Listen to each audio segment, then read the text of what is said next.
तो बच्चों, इस वीडियो में हम कक्षा 11वीं की संस्कृत पाठ्यक्रम के अनुसार जो संस्कृत भाषा का उद्भव और विकास एक टॉपिक है, उसके कुछ प्रश्न यहाँ करेंगे इस वीडियो में, जो कि महत्वपूर्ण प्रश्न है। आपने पहली वीडियो देखी होगी तो उसमें भी हमने ऐसे ही कुछ प्रश्नों की चर्चा की थी। ये कुछ प्रश्न ही हैं जो आपको परीक्षा में आते हैं, तो आप इनकी तैयारी यहाँ ही कर लीजिए। इससे बाहर से कुछ आता नहीं है, ठीक है। तो चलिए शुरू करते हैं। जैसे लिखा है, संसारस्य उपलब्धासु भाषासु प्राचीनतमा भाषा का अस्ति। मतलब संसार की उपलब्ध भाषाओं में प्राचीनतम भाषा कौन सी है? तो यहाँ एक ही उत्तर है, वो है संस्कृत भाषा। ठीक है, ये उत्तर है। दूसरा प्रश्न है, वैज्ञानिक दृष्टया, साइंटिफिक दृष्टि से, साइंटिफिक नजरिए से संस्कृत भाषा कस्य भाषा परिवारस्य भाषा अस्ति। संस्कृत भाषा किस भाषा परिवार की भाषा है? तो ये भारत यूरोपीय भाषा परिवार की भाषा है। भारत यूरोपीय इस भाषा परिवार की भाषा, इसको भारोपीय भी कहते हैं। भारोपीय। ठीक है। अब लिखा, वसुदैव कुटुंबकम कस्याः भाषायाः उद्घोषः अस्ति। वसुदैव कुटुंबकम किस भाषा का उद्घोष है? तो किस भाषा ने ये संदेश दिया है वसुदैव कुटुंबकम वाला? तो ये किस भाषा ने दिया है? केवल और केवल संस्कृत भाषा ने। तो अब कस्याः लिखा हुआ है तो उत्तर होगा संस्कृत भाषा याः। ये उत्तर हो जाएगा। यहाँ याः आ रहा है अंत में, यहाँ भी याः लिखा है। यत संस्कृत साहित्यम, जो संस्कृत साहित्य को पाणिनीय व्याकरणस्य अनुसरणं करोति तत् किम कथ्यते। जो संस्कृत साहित्य पाणिनी व्याकरण का अनुसरण करता है, वह क्या कहलाता है, उसे क्या कहते हैं? तो ये है हमारे प्रश्न संख्या 4 का उत्तर, लौकिक साहित्यम। क्या कहते हैं उसको? लौकिक साहित्यम। ठीक है, मॉडर्न लिटरेचर। अब बात करते हैं हम प्रश्न संख्या 5 की। लिखा है, संस्कृत व्याकरणस्य सुप्रसिद्धः लेखकः कः। संस्कृत व्याकरण का सुप्रसिद्ध लेखक कौन है? तो कौन है? तो सुप्रसिद्ध लेखक जो हैं वो हैं पाणिनि ही। कौन है? पाणिनि ही। तो संस्कृत व्याकरण के सुप्रसिद्ध लेखक हैं पाणिनि ही। तो पाणिनि ही, कात्यायन और पतंजलि, इनको आपने सुना होगा, त्रिमुनि कहते हैं संस्कृत के व्याकरण के। सुप्रसिद्ध लेखक हैं, लेकिन उन सब में पाणिनि सबसे ज्यादा प्रसिद्ध है। लिखा है, महर्षिना पाणिना, मतलब महर्षि पाणि जी के द्वारा विरचितस्य ग्रंथस्य नाम किम। रचे गए ग्रंथ का नाम क्या है? महर्षि पाणिनि जी के द्वारा जो लिखा गया ग्रंथ है उसका नाम है अष्टाध्यायी। अष्टाध्यायी नाम है उसका। ठीक है, अष्टाध्यायी नहीं, अष्टाध्यायी। अष्टाध्यायी नाम है। अब बात करते हैं उसके बाद, ये वाला प्रश्न हमने पहले भी पढ़ा। देखो कि संस्कृत भाषाया साहित्यम कति भागेषु विभक्तम अस्ति। संस्कृत भाषा का साहित्यम कति मतलब कितने भागेषु भागों में विभक्तम अस्ति मतलब बंटा हुआ है। तो द्वयोः, उत्तर होगा द्वयोः भागयोः। ठीक है, दो भागों में बंटा हुआ है। अब उसके बाद है, संस्कृत साहित्य से दो भागों कास्ता। संस्कृत साहित्य के दो भाग कौन से हैं? तो लौकिक, लौकिकः, वैदिकः च, या वैदिकः लौकिकः च, दोनों इस तरह से आप लिख सकते हैं। संस्कृत भाषायाः लिपिः का अस्ति। संस्कृत भाषा की लिपि कौन सी है? ठीक है, तो संस्कृत भाषा की जो लिपि है वो है देवनागरी। हिंदी की भी देवनागरी है, संस्कृत की भी देवनागरी। लिपि क्या होती है? लिखने के ढंग को लिपि कहते हैं। जैसे हम ये एबीसी लिखते हैं, ये रोमन स्क्रिप्ट है, ऐसे ये देवनागरी है। वैसे ही जो इसके बाद वाला प्रश्न है वो है कि अष्टाध्यायी, अष्टाध्यायी में ग्रंथे कति कितने अध्याया संति, अध्याय हैं? नाम से ही पता चल रहा है, 8 अध्याय हैं, तो अष्टाध्यायी। इसके बाद ऋग्वेदस्य भाषा का अस्ति। ऋग्वेद की भाषा कौन सी है? तो आप यहाँ पर संस्कृत भाषा लिख सकते हैं। कौन सी? संस्कृत भाषा। कौन सी भाषा है? संस्कृत भाषा। अगर साथ में आप जोड़ना चाहते हैं वैदिक संस्कृत भाषा तो वो भी उत्तर गलत नहीं होगा। तो वैदिक संस्कृतम इस तरह से आप लिख सकते हैं। ठीक है, इसके बाद वाला प्रश्न अगर हम देखें बच्चों तो उसमें ये है कि शुद्धा परिष्कृता संस्कार युक्ता,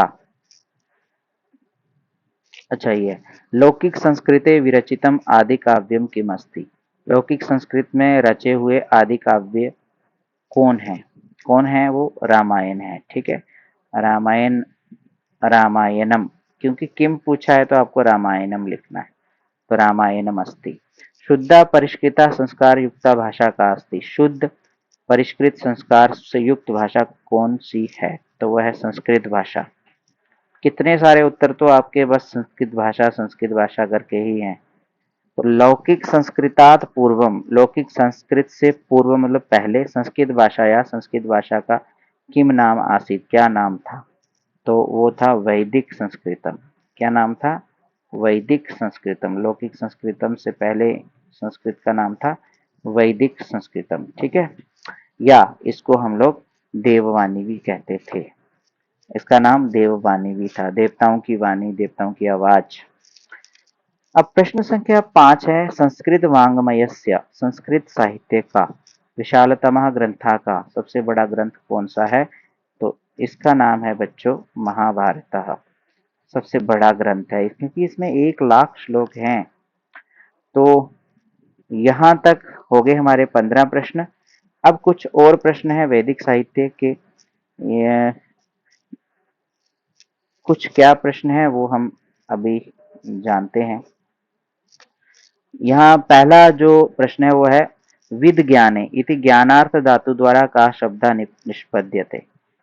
ठीक है, विद ज्ञाने इति ज्ञानार्थ, ये ज्ञानार्थ धातु के द्वारा कौन सा शब्द जो है वो बनता है? तो वो बनता है वेद। कौन सा बनता है? वेद शब्द बनता है। ठीक है, कौन सा बन जाएगा? वेदः। ठीक है, अब बढ़ते हैं प्रश्न संख्या 2 में। लिखा है ब्राह्मेण ग्रंथानाम परिशिष्ट रूपानि कानि सन्ति, ब्रह्म के द्वारा ग्रंथों के परिशिष्ट रूप कौन है? परिशिष्ट मतलब इंडेक्स जिसको कहते हैं, इंडेक्स के रूप कौन से हैं? तो वो हैं आरण्यकः उपनिषदः च, आरण्यक और उपनिषद, ये क्या है? परिशिष्ट रूप है। अब उसके बाद बात करते हैं बच्चों, लिखा है उपनिषद शब्दस्य प्रकृति प्रत्यय विभागम कुरुता, ये जो उपनिषद शब्द है इसका आप धातु और प्रत्यय अलग अलग करके लिखो। ठीक है, तो ये क्या है? ये कुछ इस तरह से है, आप इसे देखेंगे तो आप समझ जाएंगे। उपसर्ग, उपसर्ग है, उपसर्ग है, नी धातु है, शद और तिन ये दोनों प्रत्यय हैं, इन सब से मिलकर के बना हुआ है उपनिषद। अच्छा, शद धातु है बच्चों, उप और नी दोनों उपसर्ग हैं, ये दोनों उपसर्ग हैं, शद धातु और तिन प्रत्यय से बना उपनिषद। ठीक, अब प्रश्न संख्या 4 क्या कहता है? किम वेदांतम अपि कथ्यते, क्या जो है वो वेदांत भी कहलाते हैं? क्या वेदांत भी कहलाते हैं? इनको वेदांत भी कहते हैं। वो क्या है? वो है उपनिषद। ठीक है, तो उत्तर क्या हो जाएगा? उपनिषद। उपनिषद, उपनिषदम लिख सकते हैं क्योंकि किम करके प्रश्न पूछा है, तो उपनिषदम वेदांतम अपि कथ्यते। अब बच्चों 5वां प्रश्न है कि शतपथ ब्राह्मणः केन वेदेन संबंधो अस्ति, शतपथ ब्राह्मण किस वेद से संबंध है? तो शतपथ ब्राह्मण क्या है वो मत पढ़िए आप, किस वेद से संबंध है वो बता दीजिए। ठीक है, वो है हमारा शुक्ल यजुर्वेदेना। कौन से वेद से संबंधित है? शुक्ल यजुर्वेद से संबंधित है। अब बात करते हैं बच्चों इसके बाद वाले प्रश्न, प्रश्न संख्या 6 की। वेदस्य अपरम नाम की, वेद का दूसरा नाम क्या है? वेद का जो दूसरा नाम है वो क्या है? वो है श्रुति। वेद को श्रुति भी कहते हैं, जो सुन के ही जिससे काम चलता है वो वेद कहते हैं। वेद ज्ञान को ही कहते हैं, तो ज्ञान जो है वो सुन करके हमें मिल जाती है। तो अब बात करते हैं आगे, वेदः कीदृशो भवति, वेद जो है वो कैसे होते हैं? वेद जो है वो कैसे होते हैं? तो इसका उत्तर होगा अपौरुषेयः, अपौरुषेय होते हैं। अपौरुषेय मतलब जिनको किसी पुरुष के द्वारा नहीं रचा गया है वो अपौरुषेय कहलाते हैं। तो वेद कैसे होते हैं? अपौरुषेय कहते हैं। तो अब प्रश्न संख्या 8 जो है वो क्या कह रहा है, वो कह रहा है कि वेद शब्द से कहा अर्थ। वेद शब्द का क्या अर्थ है, तो ये हमने पहले भी जाना, ज्ञान अर्थ है इसका, ठीक है। तो ये ग्रंथः वेदानां व्याख्यां कुर्वन्ति ते कथ्यन्ते, जो ग्रंथ वेदों की व्याख्या करते हैं वे कहलाते हैं। ये ग्रंथ, जो ग्रंथ वेदानां वेदों की व्याख्या कुर्वन्ति करते हैं, ते वे कथ्यन्ते कहलाते हैं। वे क्या कहलाते हैं? जो व्याख्या करते हैं वेदों की वो कहलाते हैं ब्राह्मण ग्रंथाः, उन्हें ब्राह्मण ग्रंथाः कहते हैं। अब बच्चों प्रश्न संख्या 10 में लिखा है कि वेदत्रयी इत्यस्मिन् को वेदः नास्ति। 3 वेद, इनमें से कौन सा वेद नहीं है? तो कौन सा वेद नहीं है वेद त्रयी में? तो अथर्व वेद नहीं होता। बाकी वाले तीनों वेदों को कहते हैं वेद त्रयी, लेकिन इसे अथर्व वेद को नहीं कहते। वेदस्य कति अंगानि सन्ति, वेद के कितने अंग होते हैं, पार्ट्स कितने होते हैं? तो होते हैं 6। जैसे हमारे बॉडी पार्ट्स होते हैं ना, वैसे वेद के भी हैं, तो वो कितने हैं? 6 हैं, इसलिए उसको छड़ कहा जाता है, ठीक है। अब बढ़ते हैं हम बच्चों इसके बाद वाले प्रश्न में, जो कि प्रश्न कुछ इस प्रकार से है कि निरुक्तस्य लेखकः कहा, निरुक्त के लेखक कौन है? तो यास्क मुनि, इनका नाम है यास्क मुनि। तो यास्क मुनि जो है वो निरुक्त के लेखक कहलाते हैं। लिखा सत्यमेव जयते कस्याम उपनिषदि वर्तते। सत्यमेव जयते जो आप पढ़ते रहते हैं, ये कहाँ किस उपनिषद में है? तो ये है मुंडकोपनिषद में। किस उपनिषद में है? मुंडकोपनिषद। तो अभी हमारी वेदों के अंगों की बात हुई ना, तो वेद के अंग होते हैं शिक्षा, कल्प, व्याकरण, निरुक्तम, छंदः, ज्योतिषः च, और ज्योतिष। शिक्षा, कल्प, व्याकरणम, निरुक्तम, छंदः, ज्योतिषः च। अगर आपसे प्रश्न आता है कि वेद के अंगों के नाम लिखो, तो आपने ये 6 अंगों के नाम लिखने हैं, ठीक है। उसी तरह से यहाँ लिखा हुआ है षड वेदांगानाम नामानि लिखन्तु, ठीक है, वो आपको मैंने बता दी। शिक्षा वेदस्य किम अस्ति, शिक्षा जो है वो वेद का क्या है? तो शिक्षा है ग्रानम, ग्रानम मतलब नाक, शिक्षा है वेद का ग्रानम। इस तरह से वेदस्य मुखम किम स्मृतम, वेद का मुख किसे कहते हैं? तो मुख कहते हैं व्याकरण को, तो व्याकरणम मुखम स्मृतम। तो वेद का मुंह जो है वो व्याकरण कहलाता है। यज्ञेषु अशुद्धि निवारणस्य कार्यम कहा करोति, यज्ञों में अशुद्धि निवारण का कार्य कहा मतलब कौन, करोति मतलब करता है। तो कौन करता है? अगर हवन यज्ञ में अगर अशुद्धि हो जाए तो वो करते हैं ब्रह्मा। कौन करते हैं? ब्रह्मा, ठीक है। अब प्रश्न संख्या हमारा 18 आ गया बच्चों। लिखा है ज्योतिष शास्त्र से रचयिता को अस्ति, ज्योतिष शास्त्र के रचयिता कौन है? तो ये है लगध मुनि, लगध मुनि, ये ज्योतिष एस्ट्रोलॉजी के सबसे बड़े मुनि हैं, ठीक है। अब ये हो गए हमारे 18 प्रश्न। अब इसके अतिरिक्त कुछ और प्रश्न हैं, जैसे महर्षिना वेद व्यासेन विरचितस्य महाकाव्यस्य नाम किम अस्ति, वेद व्यास के द्वारा रचे महाकाव्य का क्या नाम है? तो वो है महाभारत। श्रीमद् भगवद्गीता कस्य ग्रंथस्य का, श्रीमद् भगवत किस ग्रंथ का है? तो महाभारतस्य, ठीक है, महाभारतस्य का भाग है एक। भगवद गीतायां कति अध्याय सन्ति, अष्टादश, भगवद गीता में कितने अध्याय हैं? अष्टादश। महाभारतस्य वास्तविकम नाम किम अस्ति, महाभारत का वास्तविक नाम क्या है? तो ये हमने पढ़ा था, आर्ष काव्य भी कहते हैं इसको, जय संगीता भी कहते हैं। क्या कहते हैं? जय संगीता। महाभारत को जय संगीता भी कहते हैं। महाभारते कति पर्वाणि सन्ति, अष्टादश, 18 पर्व हैं। उसके बाद लिखा है वाल्मीकि ना रामायण से रचना कस्याम भाषायाम कृता, वाल्मीकि जी ने रामायण की रचना किस भाषा में की? तो लौकिक, लौकिक संस्कृते, लौकिक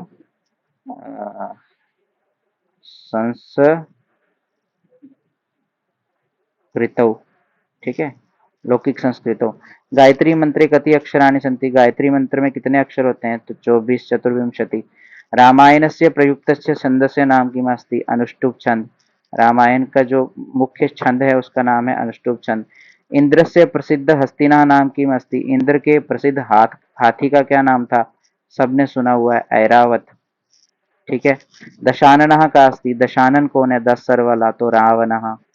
तो पुराना नाम कति लक्षणानि सन्ति, पुराणों के कितने लक्षण होते हैं? पुराण जो है किन वजहों से पुराण कहलाते हैं, है ना। तो इसके लक्षण यहाँ पर कितने, 5। कितने लक्षण होते हैं, 5। 5 चीजें होंगी तभी पुराण होंगे। तो वो 5 लक्षण है ये, सर्गश्च प्रतिसर्गश्च वंशो मनवंतराणि च वंशानुचरितम चैव पुराणम पंच लक्षणम, ये 5 लक्षण है। ठीक है। लिखा है उपपुराणानि कति सन्ति। उपपुराण कितने, एक तो होते पुराण, एक होते हैं उपपुराण। तो उपपुराण भी कितने होते हैं, 18। अष्टादश है, वो भी 18 है। ये 12वां प्रश्न था। अब पुराण से शाब्दिक अर्थ का, पुराण का जो शाब्दिक अर्थ है वो क्या है, मतलब पुराण का जो शाब्दिक अर्थ है वो क्या है, वो है पुरातनम। पुराण को पुरातनम भी कहते हैं। तो ये श्लोक जो है कहाँ किसका है, ये है पुराणों के लक्षण का। तो मध्वयम भद्वयम चैव व्रत्रयम व चतुष्टयम, ये अनेन श्लोकेन कति पुराणानि वर्ण्यतानि, इसमें 18 पुराण जो है वो वर्णित हैं। ठीक है। उसी तरह से व्रत्रयम बद्य कानि पुराणानि संति, यहाँ 3 पुराण है। तो ये कुछ वीडियोस थी जो बहुत इंपॉर्टेंट वीडियोस थी आपके लिए। ठीक है। वैदिक संस्कृत साहित्य की, लौकिक संस्कृत साहित्य की, रामायण महाभारत की, कक्षा 11वीं की संस्कृत के लिए बहुत महत्वपूर्ण वीडियोस थी। तो ये बस आपने इतना ही पढ़ना है। लगभग 3 वीडियोस हैं, इनको आप अच्छे से देखेंगे तो आपके 10 मार्क्स आ जाएंगे 11वीं कक्षा में। ठीक है। मिलते हैं अगली वीडियो में। तो अब तक के लिए बस आपके लिए इतना ही रखते हैं। इसके अलावा आपको रामायण महाभारत के कुछ और ज़्यादा डिटेल में नहीं जाना है। अगर आपकी इच्छा है तो आप घर में पढ़िए, लेकिन प्रश्नों के लिहाज से आपको बस ये 3 वीडियो देखना ही पर्याप्त है। ठीक है। बाय बाय बच्चों।